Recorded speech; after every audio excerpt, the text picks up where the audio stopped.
right. You ready to hike? I'm ready to hike, and I'm here with Scott Manley. I interviewed you over 3 years ago at your house, actually. And Yeah. today we're going to get outside because it's beautiful. And I can see this from my house. And Yeah. so this is all good. This is Mount Tamalpais. Okay. And it's the most prominent peak in Marin. You can see it from San Francisco when it's not cloudy like Yeah. today. But yeah, we're going to go looking for a plane crash. Oh, Because I know that you are afraid of flying. So I guess we're just going to make this worse. perfect. That's exactly what I want to see. But you were saying that this is not a recent plane No, crash. no, this is 1944. So this is over 80 years ago. Wow. It's a PBM flying boat, which came out of Naval Air Station Alameda across the bay. So yeah, I don't know. You said you wanted to hike, and I thought, well, let's take you to a kind of cool place, right? This is a mountain that I hike on a lot.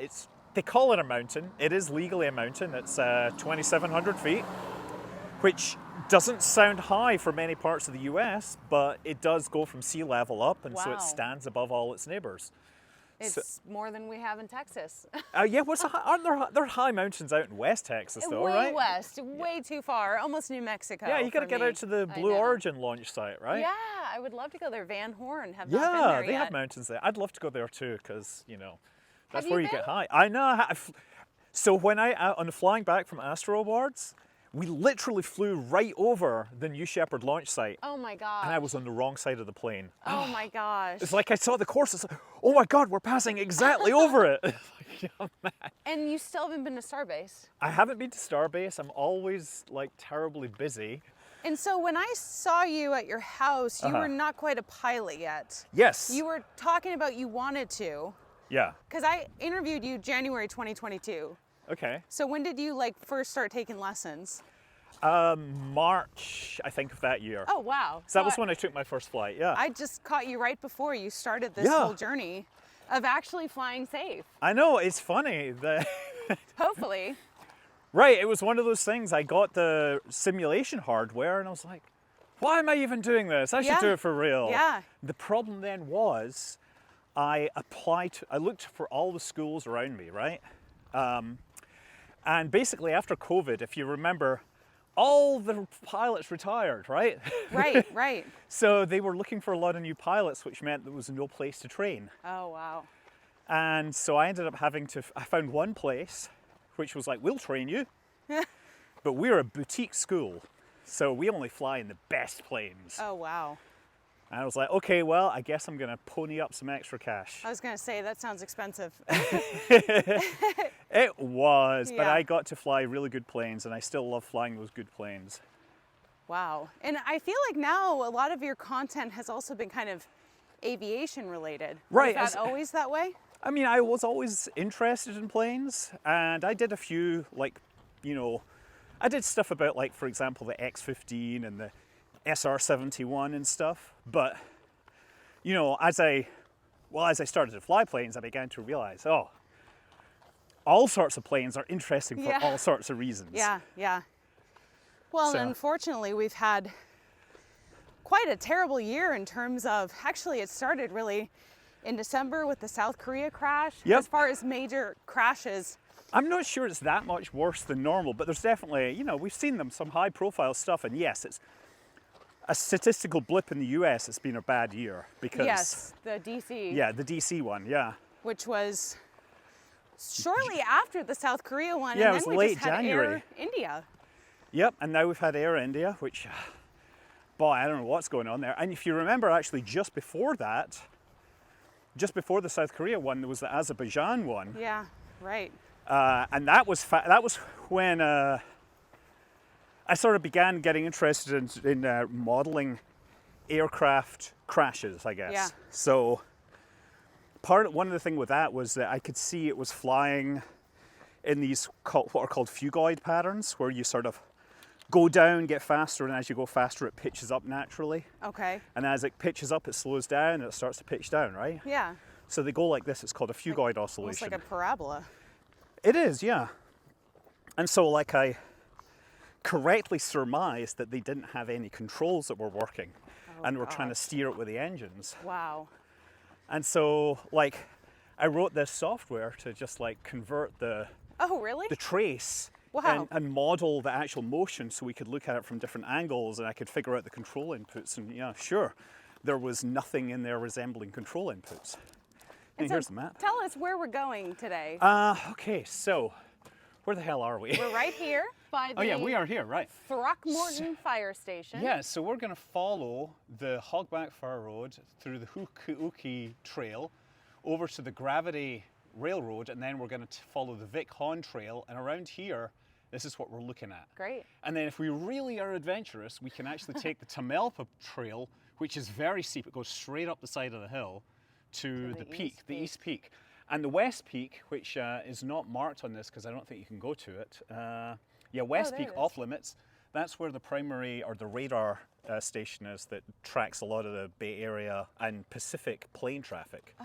So it's like this big, white dome. Oh, wow. So, That's it's why kind it's of... off limits? Yeah. I mean, you don't want to be standing directly there because Yeah. it will be buzzing you. Okay. Yeah. There's definitely some places on the Margaritaville roof that you should not stand next to for too long. So. You're going to get cooked. Yeah. Well, it's interesting. You've kind of become sort of an aviation expert in a way, or people turn to you for your analysis. It is funny because I definitely like to point people at people that have more expertise. Well, they like hearing from you. I think Yeah. it's very clear.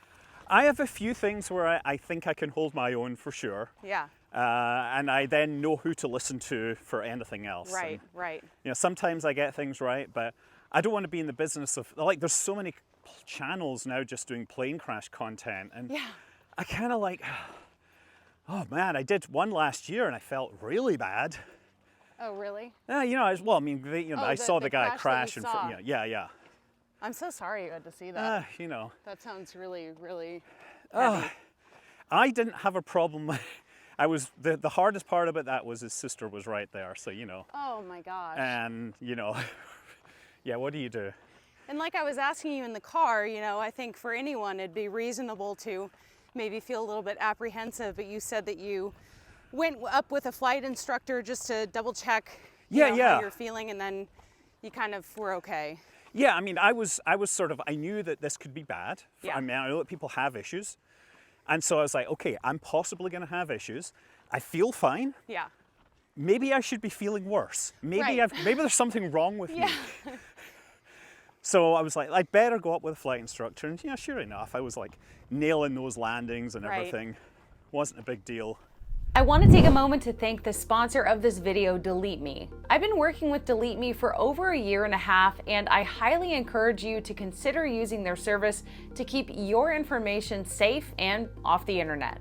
Doing searches on my name in the past, I found my phone number and address online, and I am not alone. It's very likely your personal information is out there on the internet and being sold online. This information is getting gathered up by countless data brokers, and it's putting you at increased risk of identity theft, online harassment, and even spam and robocalls. But you can put an end to this by hiring a service like Delete Me. Delete Me saves you time by submitting opt-out requests and removals from search engines. They'll even follow up by giving you a detailed report in 7 days on what they found and what they're removing. And they scan and delete that info all year long so that it doesn't pop up on another data broker. I personally feel so much better knowing that Delete Me is helping me stay safe from identity theft, harassment, and of course even stalking. And my viewers can get 20% off all US consumer plans. Just follow the link in the video description. Thanks again to Delete Me for sponsoring this video. It might be kind of helpful to talk about what your most commonly asked questions are when it comes to aviation. Like, do you get a lot of people reaching out to you about turbulence or fear of flying, or not really? How do wings work? But Okay. that's how do wings generate lift? That is just like, Yeah. the problem with how wings generate lift is that it requires solving, the the Napier equations, right? Right. What was it? I forget the name. Like there's It's this. the altitude. Yeah, I know. I'm already like missing oxygen. The Navier-Stokes, right? Okay. Navier-Stokes, basically, you've seen these simulations where they model like airflow around Starship and stuff, right? Yeah. Right. So that's by solving something called the Navier-Stokes equations, Okay. which is like you break space up into little Vox volume elements and you model the airflow and stuff. And it requires ridiculous amounts of math. And you can model how wings generate lift using that. The problem is, they want pilots to understand how wings generate lift in a written test. Oh, wow. To explain to flight instructors, and so they get taught this very simple thing about airflow being faster over the top of the wing because of the shape of the wing and things like that. And it's wrong, but it's good enough to get a pilot to understand that the airflow over the top of the wing is way more important than the airflow under the wing. Wow. And that's critical because when you're stalling a plane, you lose the airflow over the top of the wing. It becomes turbulent. So, you've got a lot of people with these half-assed answers. And everyone knows they're half-assed, and they ask me, and I'm like, boy, I wish I could make a really good video on it. I've seen people make videos that are pretty good. Yeah. Zyla Foxland, she did a video on that recently because she's a pilot, although she's currently grounded for medical reasons. For being honest about her emotional state, God, right? It's like so wrong. That's a problem. It is a big problem. It is a big problem. I don't know if you saw the show, The Rehearsal, the second season with Nathan Fielder, and about Episode the 3 pilots boy. and the communication. What did you think about that as a pilot? I mean, I found it, well, I'm not quite sure why people found the show funny, but I certainly enjoyed it. There were some funny moments. It was supposed to be a comedy, and he kept on saying, this is supposed to be a comedy, Yeah. right? No, I mean, like, that's living the dream. I wish I could have got the time to go in and mainline all those different ratings and get a type rating on a 737. I mean, what a commitment, right? Like, holy crap, Nathan. I mean, I've flown as many hours as him now, so, you know. Yeah. But I've never flown them in a 737. The thesis of the show, right, is that this lack of communication is a big problem. It can be. There are definitely cases where the lack of communication or a perceived superiority or chain of command has led to problems. Right. But I've also heard, like, good flight instructors and commanding officers and stuff in the Air Force or whatever, armed forces, they've made it clear, like, I'm your superior, but you need to speak up when things are happening. Right. Because we're both in this together. So it's not something that's not talked about, but it's definitely something that continues to be a problem all over the world. Right. So yeah, like I mean, you know, we look at the Air India crash and we don't know what was going on there. Yeah. Like, why did you turn that off? I didn't, which seems like a perfectly reasonable response if you did it by accident, right, or if you did it intentionally. Right, right. It doesn't really help us. Right. Like, especially when you're dealing with emergencies. Yeah, oh my God. Like, if you have an engine failure, you need to work together as a team and shut down the correct engine. Yeah. And we've seen that fail in many times, in many cases. Wait, is Alcatraz worth going to? It's really cool from a sort of a historical thing, yeah. It's absolutely worth going to if you're a kind of tourist and you want to know about that side of the city's history, you know? For sure. There's a lot of stuff in San Francisco that's worth going to. Yeah. The Exploratorium is my favorite. Okay. But that's because I'm a big kid that likes to play around with science experiments. True, true. Yeah, the Exploratorium is kind of a kids' education museum that grown-ups like. Yeah. And it was actually started by a guy called, I think, George Oppenheimer. Oh, wow. Yes, that Oppenheimer's brother. That guy? Wow. One of the first people to get kicked out of the Manhattan Project for being a communist. Oh my gosh, okay. Yes, he was a communist because he apparently tried to desegregate a pool. Oh, wow. Yes. Okay. What? Really? Yeah. They wanted to have not have separate days based upon the color of your skin. Yeah, and that was communism. What? Yes. No. How is that communism? Everything was communism back in the 1940s and 50s, right? That's why we lost, you know, a great engineer, a great rocket scientist, a I forget his name. Shin. He was the guy. He was basically, you know, placed under house arrest, not allowed to leave the country, not allowed to work Wow. on the science for 5 years. Wow. And then sent to China. Oh my God. And then in China, he made their rocket program happen. He made their nuclear weapons program happen. Oh wow. It's one of the biggest own goals by the US government in history. Wow. Oh my gosh. Well, I just woke up. Hey, so now we're going down. So this is part of the Gravity Railroad track. So, Friday night, 1928, people would come from all over the Bay Area for a special night out. They would take a train up to the top of the mountain. There would be a restaurant, there would be music. They'd hang out, they'd dance, whatever. And then at the end of the night, they'd load them onto the Gravity Railroad, which was like, it's kind of like a roller coaster, but slower. But you know, you would just have like 20 people in a car and it would be rolling down this road on rails. Gravity alone. Wow. Is it similar to one of those like alpine coasters that you kind of can control a little bit? I think there was somebody with a brake for Okay. sure, but like, I mean, it was kind of chill, but it wasn't super fast or high G like, you That know, sounds thrill really cool. roller coasters. But it was all the way down a mountain. Oh my gosh, that sounds really cool. Do you know when it was taken out? I don't know when it was taken down, but I've seen photos of it for sure, and they have some of the cars still up the top so you can take a look at Oh, them. really? They don't have the restaurant up there. I wish there was a restaurant up there. Yeah, they should have kept that. There is a theater though, where they do Oh. performances up there, which is kind of cool. That is cool.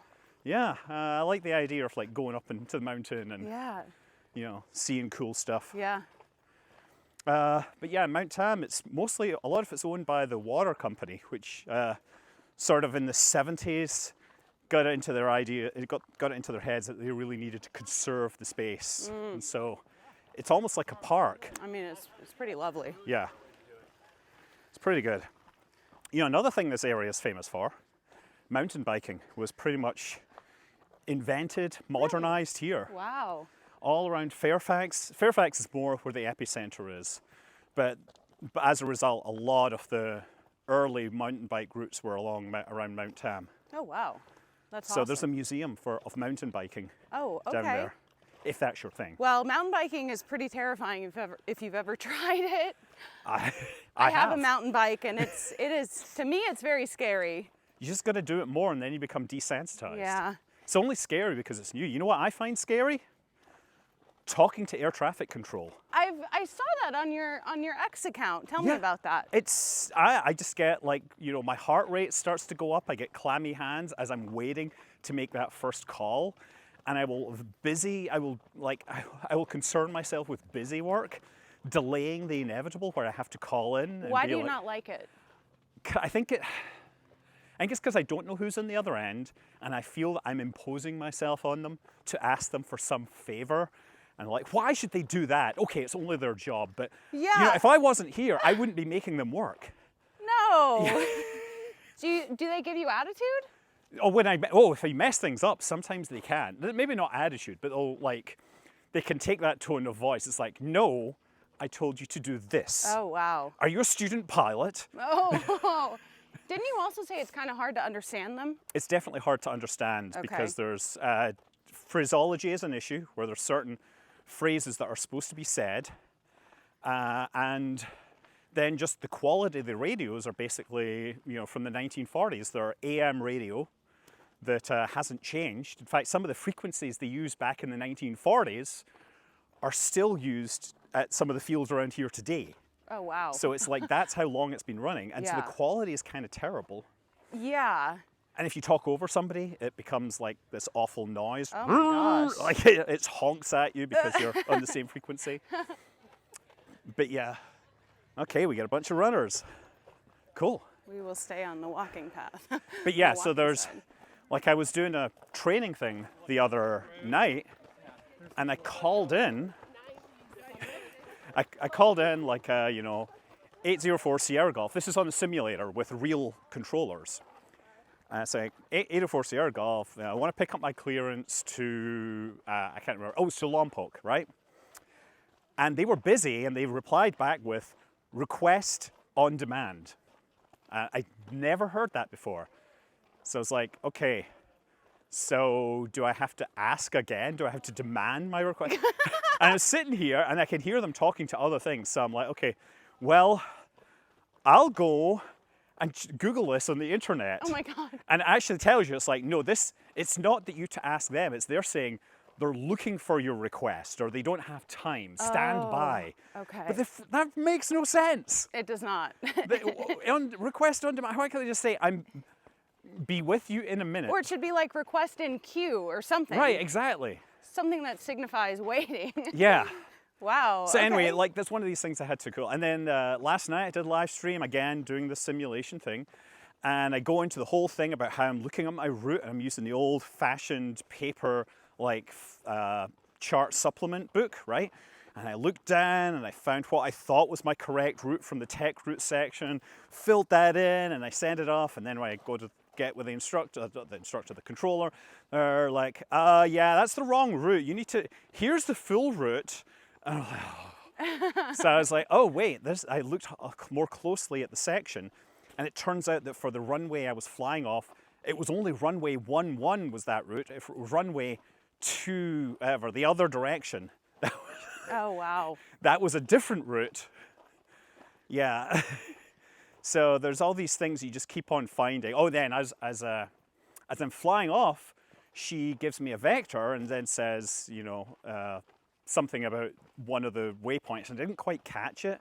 So I was like, oh, you know, I think she meant to put me on this leg of my route because it was really close. It was like 5 degrees off. Wait, so is this in a simulator? This isn't a simulator, but you can pay to actually have people talking back at you. That's really interesting. It's really good if you're paying $400 an hour to fly for real. Yeah, I was gonna say like, how many hours do you have of flying now? Like 280. Oh wow, is that considered a lot? Not really. It's considered that I've just sort of got through the point where I'm most likely to kill myself. Oh, okay. Don't say that. No, I've always made sure that I'm at that point where I'm not likely to kill myself. There's a level of, let's say, attention to detail that I've been putting in to try to make sure I don't kill myself. Yeah. Because I have a vested interest in not killing myself. I was gonna say, like, I mean, is it ever scary to you what you're doing? No. There's never been a time I've been scared. There's a time where I was like, oh shoot, I made a stupid mistake. And I thought in retrospect, had I not realized, that could have got worse. Okay. Like, for example, I had a bad landing. I bounced, during the landing. Oh, wow. And I was beginning a go around. So I was like, I'm going to go around. And like, I then get busy and then there's someone doing avoidance and I'm trying to communicate with them, telling them what way I'll go. And then they want to go a different way, which is going to get in the way of me. And all this time, I'm like, why does the plane feel like it's not working? The plane is just slow. What's going on? I hope I've not like screwed something up here. Like, I hope the plane isn't gonna fall out of the sky on me. And as I get around, I'm like, okay, so I'm getting myself back around to make another attempt at the landing because, you know, crosswinds at Noss Field are no joke sometimes. I'm getting myself lined up and I go to put in the flaps and I'm like, oh, the flaps are still down. That's why the thing isn't climbing. Oh my God. And that's why the plane is flying so slow. That's a problem. Right. And I sort of realized I've probably oversped the flaps here. Wow. So now I've gone outside the operating envelope of the plane. Oh wow. Okay. I'll need to make sure I check that when I land, you know. We're glad you're back on the ground. But you know, you can see how things can happen and sure. you can get distracted and things can get worse. I think that's the only time where I've ever sort of felt, I wasn't feeling necessarily in danger, but I was like overwhelmed somewhat. For sure. But on the other hand, I was flying the pit special with a flight instructor and we were doing spin training. And he kept on criticizing me because I wouldn't let it spin for very long before I stopped it spinning. Oh my gosh. It's like, no, you got to let it get more aggravated before you recover. Like, no, but I've been told I got to make this recover from this. This is like a life or death situation. Oh my gosh. It's like, no, this plane, it just wants to spin and go crazy and you just got to ride it out. And I was like, okay. A lot of fun. There's a lot of fun to be had flying, and I encourage everyone to do it because it's a great. It's just a great way to, use your time. Well, one of these days I'll go up with you. One of these days, I promise you, I won't crash. Well, I might do some 0G parabolas though.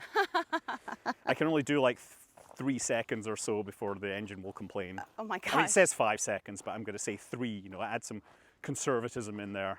So let's talk, just because I definitely want to ask you about, you know, Starship. I mean, Oh boy. we're huge SpaceX fans. Flight 10.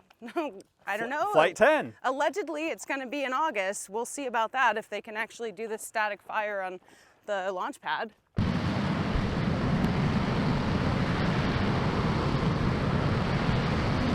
Yeah. I mean, what the heck? I mean, you know, hey, it means they don't have to fix up their test site for these old starships, right? Yeah, true. Which, you know, does mean that V3 is coming. Right. So, yeah, I mean, it's... Because V2 has been so successful. And I'm not unfortunately. necessarily sure it's because it's V2. Yeah, I think right. they've had some bad luck. They've definitely pushed through some... I mean, I think that they're probably going to be giving some on-the-ground training after the COPV explosion. Yeah. That's a problem. Yeah. But, you know, these are all things that can happen if you want to move fast and break things. You break things, right? I mean, is there anything necessarily wrong with what they're doing? This is kind of how they go. I mean, I think to a certain extent, but I think that, you know, there might be people on the ground that didn't know how to handle a COPV, and Right. we saw that there was some serious consequences. Yeah, wow. Like, you know, composite structures. There's a reason why Starship moved from composites to stainless steel. Right. Partly it was because they could iterate faster, but also people will tell you that composites have failure modes which are not necessarily obvious, right? Yeah. They're going to fail, and you won't understand until the moment they fail. As you know, the Titan submersible people would tell you. Yeah. Right? Oh, Yes, geez. as the people who testified about the Titan submersible, right? Oh my gosh, what a mess. Yeah. So anyway, COPVs, you know, you can damage them in subtle ways because of this composite structure, and it can fail surprisingly. And there's a famous example of a Delta II launch that was carrying GPS satellites. And it took off, and 15 seconds after takeoff, the solid rocket motor just unzipped completely and the rocket was wow. destroyed. And they basically traced that to, they had changed, someone on the ground had optimized the way they were moving the boosters around for attaching to the side of the rocket. They had this new system where it rolled on like a trunnion system, and that would be a point of contact which would run along the side of the rocket applying pressure. And that just weakened that spot ever so no. slightly.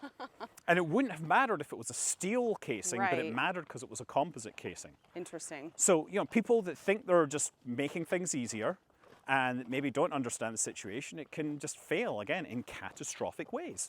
Well, hopefully they don't have that problem again, but you know, they've had quite a few problems this year with losing ships over and over. Losing ships, those are all separate problems in all interesting ways. I mean, what? That's so crazy. And like some of them are like engine problems, some of them are vehicle structure issues, Yeah.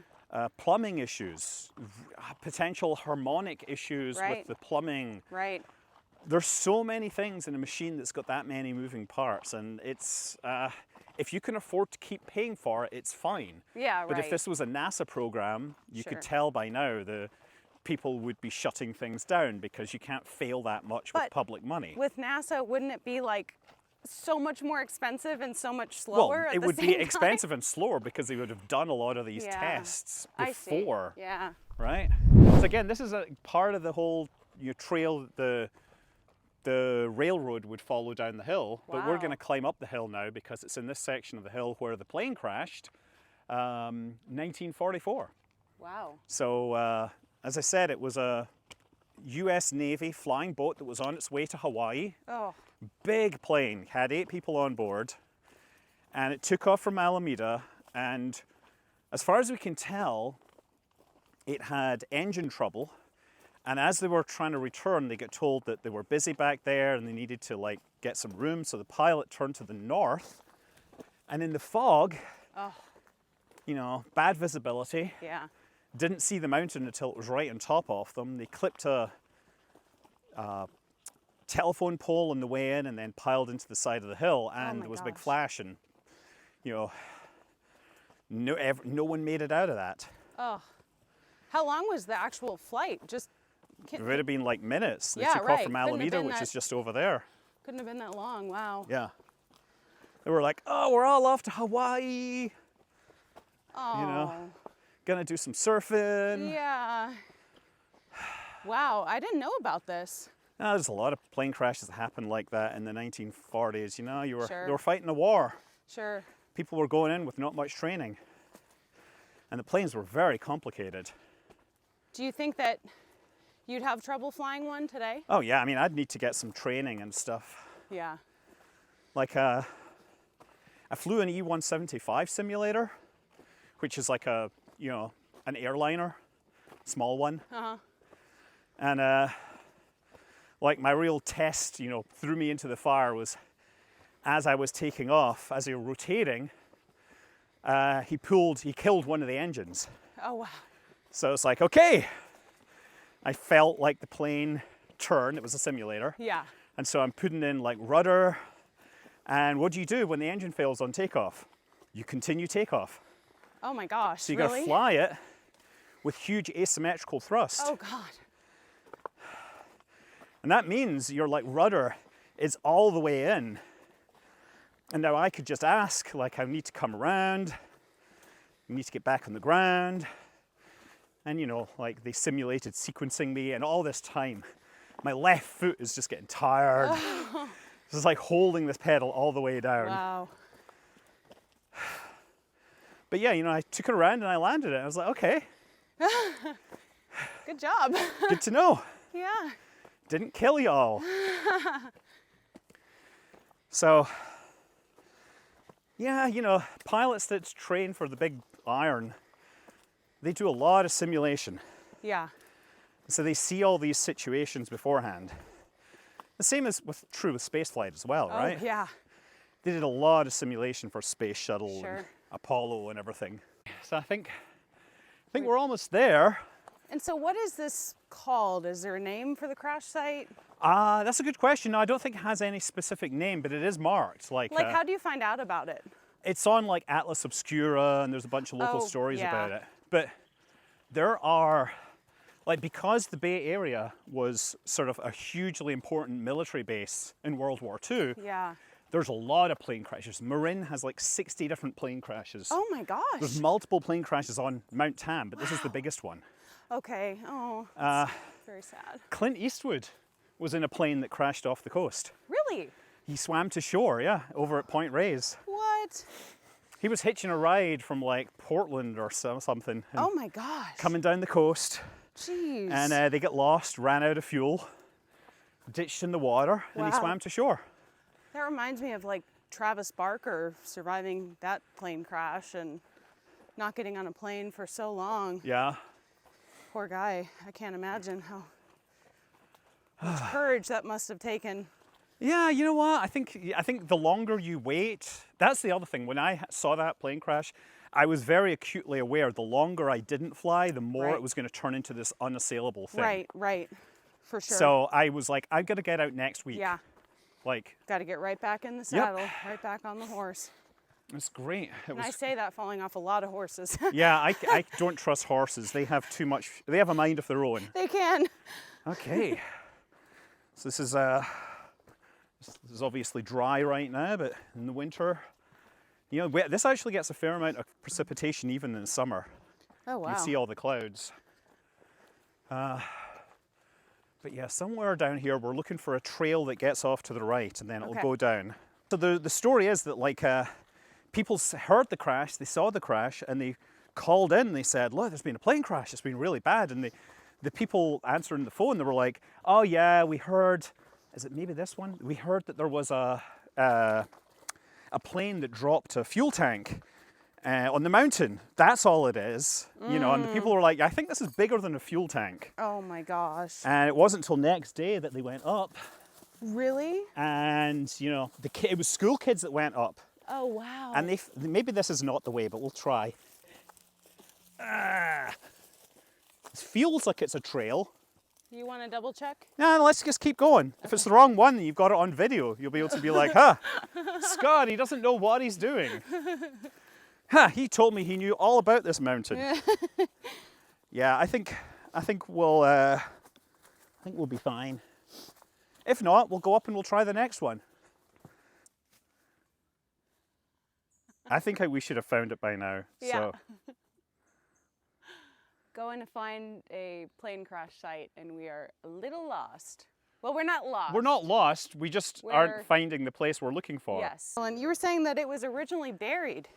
Well, so yeah, they would do that with they did that with a bunch of planes where people die. They will bury the wreckage. And, you know, erosion happens. Wow. You know, people don't want to bring giant earth-moving equipment up on the side of a hill like this. Yeah. It was buried shallow. Oh. Okay. Does this look... I think this looks more like it. Let's try this. But you definitely want to show the signs that say, do not disturb this stuff. Do not take stuff. It belongs to the US Navy. Oh, yeah. That's some pieces. This is it. We're on the right trail. Oh, wow. Some bits of rubber, a bit of the plane. You see, 80 years and it's like, you know, corrosion-resistant aluminium, or aluminum as you guys say. And, you know, Wow. that's the skin of the plane. So it's probably buried around here. I feel bad. Are we allowed to touch it? You can touch it, just don't take it with you. Yeah, okay. Like, That's pretty incredible. Wow. yeah, so we'll go around a little more and we'll see more. Like, think about this plane had like 100+ foot wingspan. It was huge. Wow. And so, Yeah, that's more than a fuel tank. yeah, yes. So you said only 8 men were on it? Only 8 people, yep. Oh, wow. Then we get some manzanita trees. Do you know how many people There's some more could hold bits. it? What? Or how many people could hold? I don't actually. I'm sure somebody will tell you how big Yeah. PBM 5 is. Is that a part? That's a part, yep. You see it's got rivets in it. Oh, okay, here we go. Attention visitors, this aircraft crash site is of historical significance. It is U.S. government property and it is protected by law. Damage to or removal of any portion of this airplane wreckage is a misdemeanor. Yes. And owning it is a felony. Wow. So if somebody sells you a piece of the wreckage, then you're committing a bigger crime. So here's actually, I guess they have this so you can see. In memory of Combat Aircrew Charlie, Patrol Bomber Peter 9, PBM 5, Mariner number 45415, U.S. Navy Patrol Bombing Squadron 208, November 30th, 1944. Yeah, and we get some more on the back there. Is this? That's the crew there that was on it. Oh. These are just the list of people that were on it. That's so sad. I know. Like one of the guys, he was getting, you know, ready to, had a fiance who wanted his pocket watch and, you know, disappeared. The squadron has no heroes, just individuals and crews who did their duty to the limit of their ability. That's right. Let's see, this is from 2010. Did a World War II plane really crash into Mount Tam?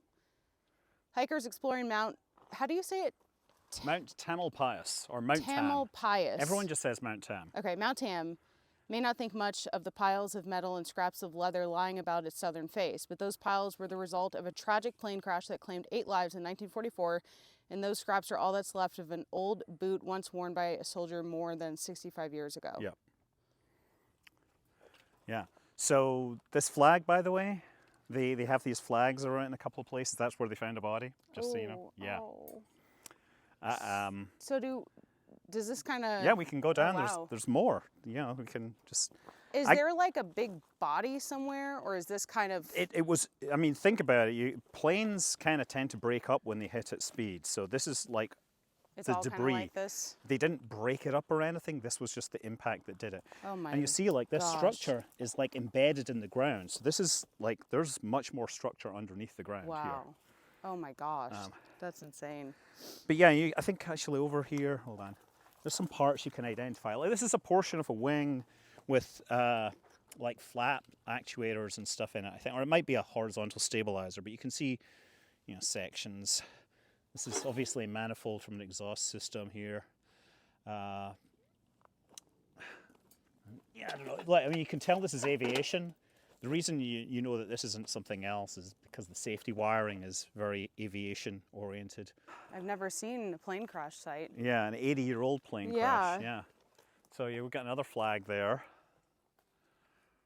So what would be another body? I mean, I don't know, like someone that probably knows these aircraft can identify these parts. But you know, it's a lot of sheet metal cut into very specific shapes with, you know, ribbing and stringers and, you know, to, you know, make it rigid. Yeah, you get,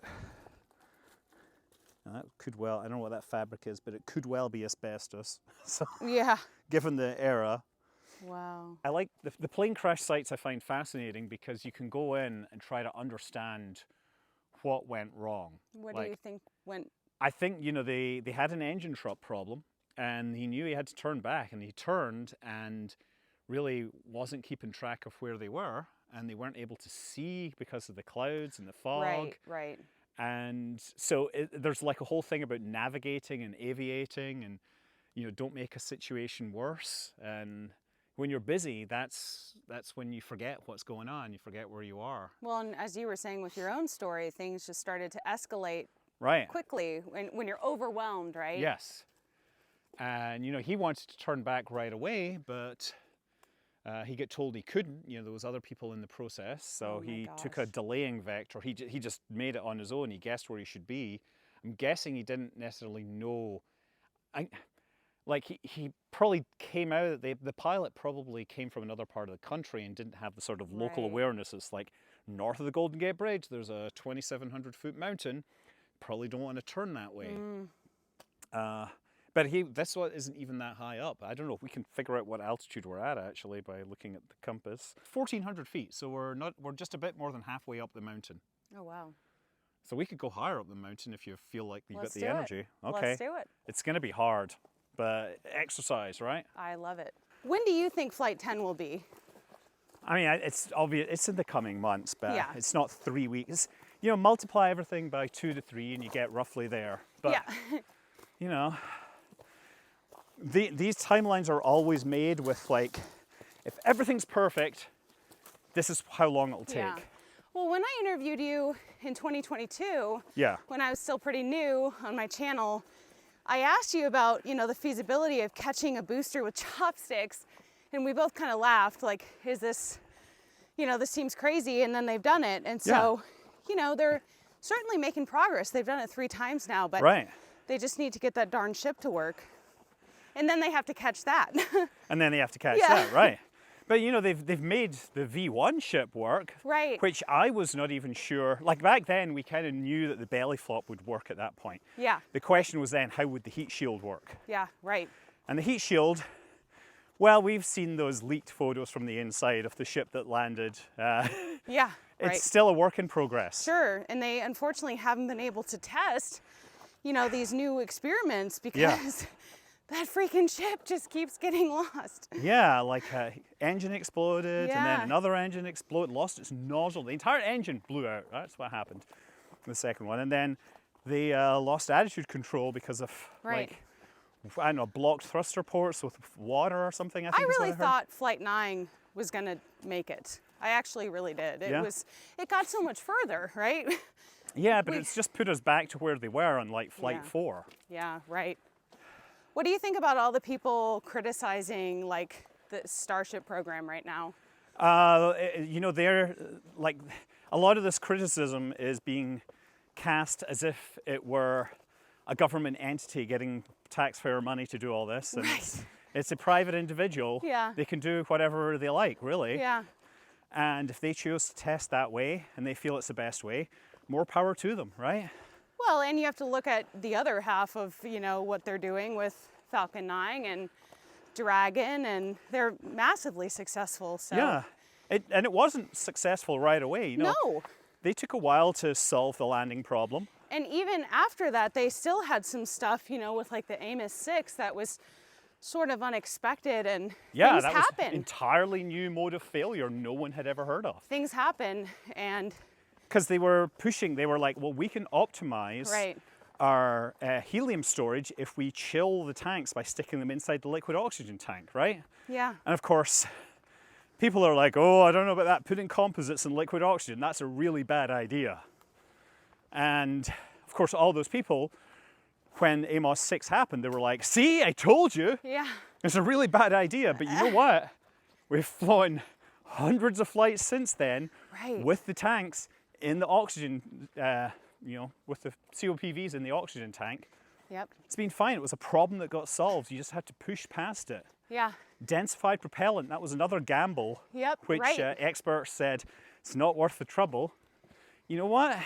They did You it. put the trouble into it, now you're you've paid off the cost of that extra research over hundreds of flights. They not only did it, they brought in an ex-SeaWorld employee who I interviewed at his house in Maine Oh, hey, to talk about how he helped them super densify liquid oxygen. nice, okay. So, you know, it's really cool that, I mean, I just thought it was so interesting that he was working at SeaWorld Uh-huh. trying to help them with their own issues, and then found a job at SpaceX. Hey, you know, there's a range of skills which, first of all, you know, people with skills are useful, but people with talents can apply Right. those to whatever job they're in, right? I Right. guess what I'm saying is like you can Yeah. learn stuff on the job and you can bring some experience with you, but, you know, yeah, you just have to turn up and execute. So tell us what those two peaks are. Those two peaks all the way out there, that's out in the East Bay, and that is Mount Diablo. And Mount Diablo is named after the video game. Not quite. The video game is named after Mount Diablo. Do you play Diablo?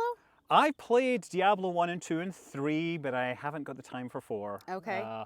Because everybody wants YouTube videos. I don't play video games nearly as much as I used to. Oh. It's nice when I get the time, but you know, boy, I find that I'm spending way too much playing games on my iPhone when I get What game? Well, I went and got all the achievements in Into the Breach, which is on Netflix, and then right now I'm sort of blowing through all the achievements on Balatro, which is don't play it; it's far too addictive. Are you a geoguesser like me? Oh, geoguess! I mean, I do the OS int thing. I don't really do geoguessing professionally, but No. or whatever in the It's game. fun though. I'm sure it is, but I just like it when it's like, oh, a rocket exploded in China. Let's figure out exactly where it is. Yeah. Like you can figure out the trajectory across. I love that part of what I do.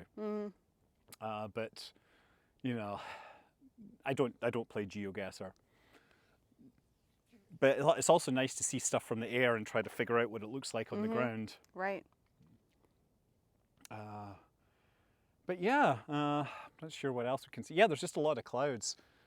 So I think we'll follow this around. This is like you can drive up to the parking lot here. You see there's a sign to the East Peak parking lot. And the idea is this is a trail which you can go around the mountain top and get all the views. And you can do it in a wheelchair or whatever. So it's nice, right? Yeah. You know, you can get out and experience it. Or it's easy for anyone.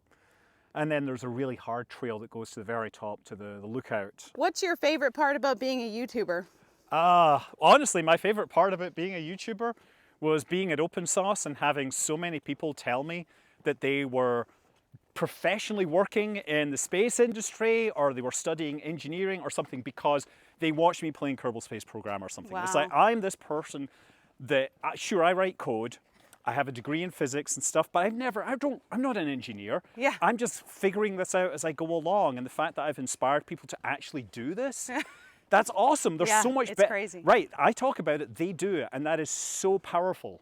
I love to see people just becoming, what they want to, I guess. And Well, I have to say I've had people also tell me that they have, applied for a job at SpaceX and gotten a job, and I'm like, well, I certainly don't qualify for Right. that. But yeah, inspiration matters. I made a change at somehow. this. Wow, that's so cool. Wow, this is so cool. Yeah, that's kind of neat. That's another flow down the side there. Oh yeah, well look, we can get right out on this, and they get a selfie out here. Don't drop your phone though.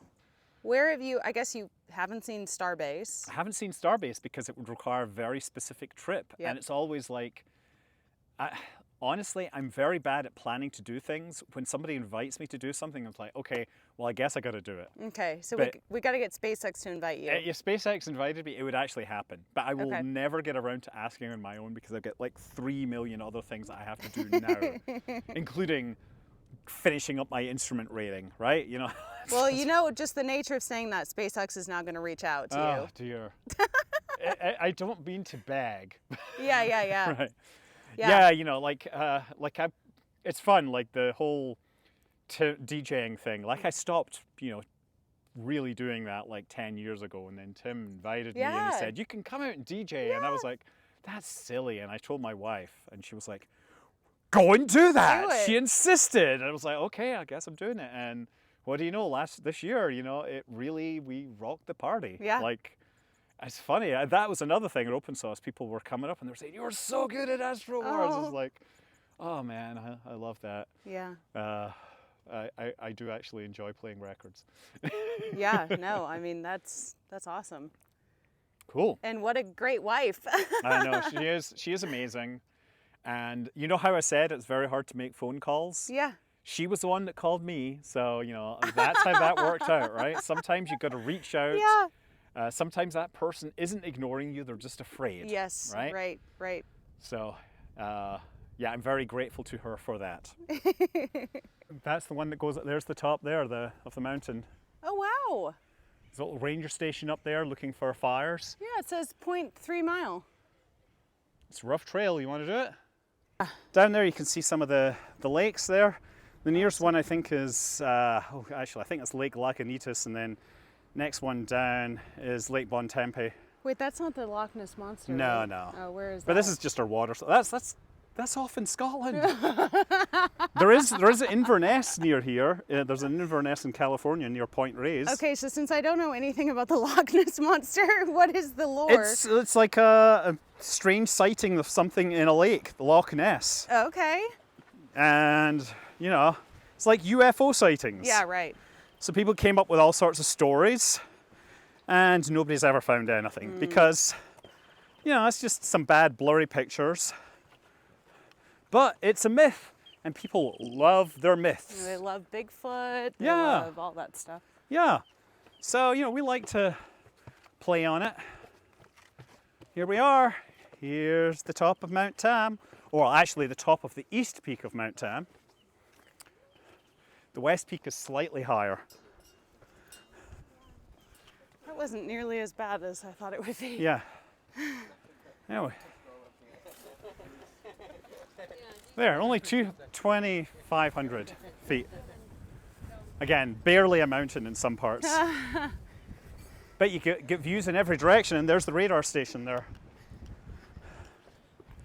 So that's tracking all the planes coming in across the Pacific. We're on top of the world! We're so high up. We're so high! 420, man. Not quite. Oh, that's related to here. College of Marin, the Louis Pasteur statue, apparently. That's where 420 comes from. Oh, wow. Okay. Yeah, there's all this history around here, you know that? Yeah, George Lucas lives over there. I've heard. Yeah, Lady Gaga has a house down there as well. Oh, wow. What's the favorite video that you've ever done? Oh, man, my favorite video. I mean, know. look, the first video, my favorite video is the one about the asteroid discovery because it was actually my first hit, and it comes back to what I did many years ago in my research, my PhD work, which never completed my PhD, but I had this thing that was tracking all the asteroids and figuring out their discovery dates, and it worked so well as a visualization, and it also just resonated with people. So it was my first million view video on YouTube when nothing else was being watched. And I made no money on it at all. Oh my God. Because I put it up early and it wasn't finished. There wasn't like any intro or outro or music or anything. And somebody posted it that I knew, posted it to Slashdot, and it got a lot of traffic. I was like, okay, well, it's up there, and YouTube had this thing where you could put music over something. So I dug through the catalog and found this piece of music. I thought, that sounds pretty good. Like something vibed right with it. And that's what was the music. It was by a band called Triphonic, and they've benefited from this. And so it's cool. I've met those guys once or twice.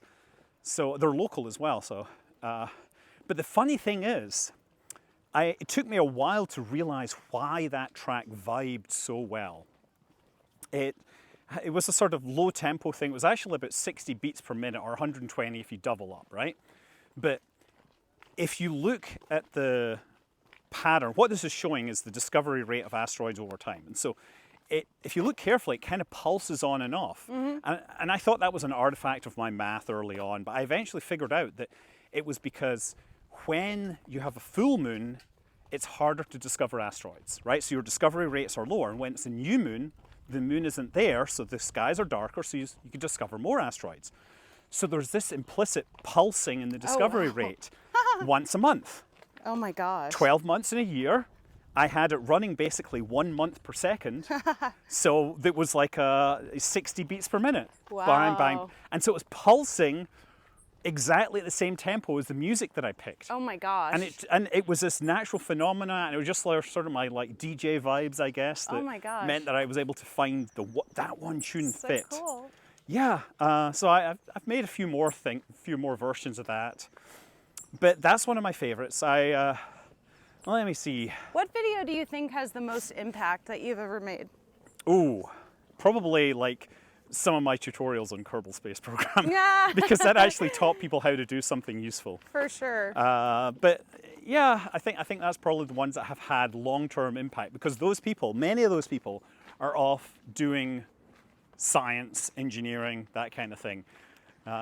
So that's I think that's where I'll go on that. What about the video with the most views? The video with the most views, shoot. I think it's actually now the Titan submersible one. I was It's actually way up wondering there. if it was that. Yeah, and that was, I'm not sure if that's the one, but there's also one on Chernobyl that gets a lot of views, the one Okay. on the A12 versus SR-71. But there's a short, which I think is the most viewed one, and it's the space shuttle just taking off. And it's in portrait format, so it fits into YouTube Shorts. Yeah. So it gets a lot of clicks. And as part of this takeoff, you can see the engines light and the shuttle rock back and forth, because it did that. And it takes off and it hits a vulture that's Oh my flying around the God. top, and you see it slide off the side. Oh God, how many views? I think it got like up to 10 million. And maybe, Okay. look, let's actually go and take a look at my YouTube I was app. gonna say, because my short with Elon, one of them has over 14 million. Hey, you're good, doing So- good, right? 10 million. Top Gun pilot lands the space shuttle. Nice. You know that story, right? Is that the vulture one you were talking No, about? no, that's the Top no. Gun. So it's a point of view from the space shuttle coming down. So Oh, you see the heads-up so display cool. and you see the view from the ground. So, okay, so you know the movie Top Gun. Have you heard of it? I have seen it. The original, right? I Not have the seen sequel. Maverick. Now, have you seen the original Top Gun with the F-14s? I don't. I feel the need! I The don't- need for speed! I don't think I have. I think. What? Oh gosh! Oh my goodness! Really? You don't want to be on the hike You with gotta me anymore. fix that! You have to go and fix that. Come on. Okay, look. So look, Top Gun, as you can understand, they got a lot of help from the US Navy to film that, right? They Right. had, like, the US Navy, yeah, sure, we'll let you capture footage of our F-14s and we'll assign a squadron to help you. So there was a squadron of pilots who did a bunch of flying for the movie, right? One of those pilots was a guy called Scott Altman, and he was basically the stand-in to do all the flying for Tom Cruise. Oh, so nice. all the hero shots of an F-14 flying, Scott Altman is flying it. Now, he went on to become an astronaut, Oh my gosh. and he landed the space shuttle. So, Top Gun pilot landing the space shuttle, Scott Altman. Yeah, there you go. How'd he do? Oh, it looked pretty good. I've got a couple of stories about bad landings of the space shuttle where they kind of came up short and stuff. But yeah. Like any come to mind? Yeah, I can't remember the specific one, but I've made a couple of videos about these ones which didn't quite get there. Okay, so, yeah, there we go. Railroad grade fire roads. We'll go to the left next. What do you think about, like I actually recently flew to Denver to interview Blake Scholl with Boom Oh, Supersonic. yeah. What do you think about what they're doing? So what they're doing requires a whole lot of capital. What they're doing is eminently possible because we've seen the Concorde, and it is an absolute travesty that we do not have a supersonic aircraft. Right. You know those conspiracy nuts who tell us that, like, we can't go back to the moon because we don't have the rockets, therefore the moon landings were faked. Well, Yeah, guess right. what? We can't fly supersonic passengers anymore. Are you going to say the Concorde was faked? Right. No, we're going to the left. It's just an absolute travesty that we have gone backward technologically. And I really want Boom to succeed, but it's going to require a shit ton of money, and they don't necessarily have that much money. So yeah, I am not getting my hopes up, but I want them to succeed. Well, And, I just think it's so cool that they're able to make it boomless with software. so that's not that's a well-known phenomena. That's not a new thing. It's great that they have removed that restriction from the FAA's rules. Yes. So that is a good thing, and I'm glad that campaign worked out. But the idea that, you know, if you fly above a certain altitude and you don't generate the sonic boom because it refracts upwards, that's actually been known for forever. So why hasn't it been done? Because the law says no supersonic overflight. Oh, right. So That's they- why. But 'cause- also, just flying slightly supersonic takes. So basically, you got to It's- imagine that, like, as you go faster and faster, the energy that you need gets higher and higher. But as you get close to supersonic, it jumps up. You take a lot of energy to get up just beyond supersonic, and then it kind of plateaus for a bit. So, if you're going to fly supersonic, you kind of want to fly more supersonic. So it doesn't make that much difference. So Well, and it's expensive it's too. expensive. I mean, let's Jets be are real. basically optimized for fuel per passenger, and you know that's why they fly slightly subsonic. In fact, jet airliners have slowed down. The 747 and the A380 are the two fastest airliners, and those are sort of on the way out because they're big, hub-based thing, four Yeah. engines. I flew on a double decker in. Yeah, the A380. Yeah, it was incredible. I was like, what? Yeah, my kids have flown on one. I've never flown on one. Oh, they're so cool. Yeah. It's like, and they have like a POV kind of like your takeoff, which Yeah, is it's really modern cool. technology. Yeah, It's great. It's very cool. I mean, I love all the planes. Yeah. But it is sort of unfortunate that the design has more or less stagnated around this two-engine, as efficient as possible Right. design, and that's entirely for economic reasons. Concorde was a thing of beauty, and it is tragic that we didn't build more and keep Yeah. them flying. But, you know, there's a number of things that Boom can do that Concorde can't. First of all, we've got, you know, decades of advancement in terms of metallurgy and engine design and computational fluid dynamics. They can take advantage of all of that. Concorde had to have this really complicated articulated nose so that pilots could see the runway. Well, now we can use cameras. You can land using the cameras. I flew the Boom XB1 simulator, and I landed that using their heads-up display and Did you? everything. Yeah, landed it just fine. I also landed their Overture Oh, did simulator. you do a story with them? I did a story with them in Mojave, yeah, the Oh, XB1. I didn't know that. Oh yeah, no, that was driving back last year, and I just was, I don't know, I just, somehow it happened, and I was like, Blake awesome. contacted me. I was like, sure, we could get to your place in Mojave on the way back from San Diego. And we drove ridiculous speed. We stopped there. We did a whirlwind tour Was with this the Tristan. January flight? This was in September we did this. So. Oh, okay, got it. Okay.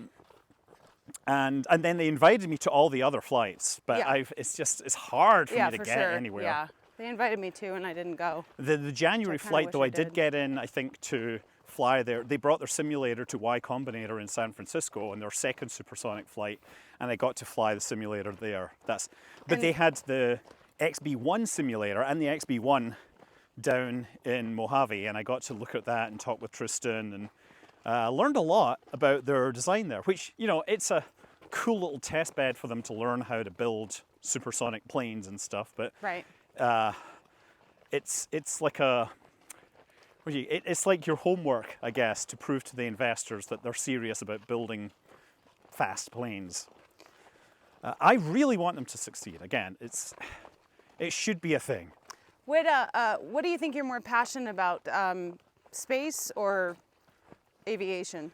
I'm passionate about space. It's all about space because space is ultimately the future. But me personally, I want to fly everything out there. Like I'm just like right now, sure. Can I get a chance to fly that? Yes, that is my sort of. I was gonna say, when are you gonna be invited to a Blue Origin flight? They would have to come and ask me. I think they have plenty of people that are paying up front. Would you do it? Oh hell yeah! Would you fly on Starliner?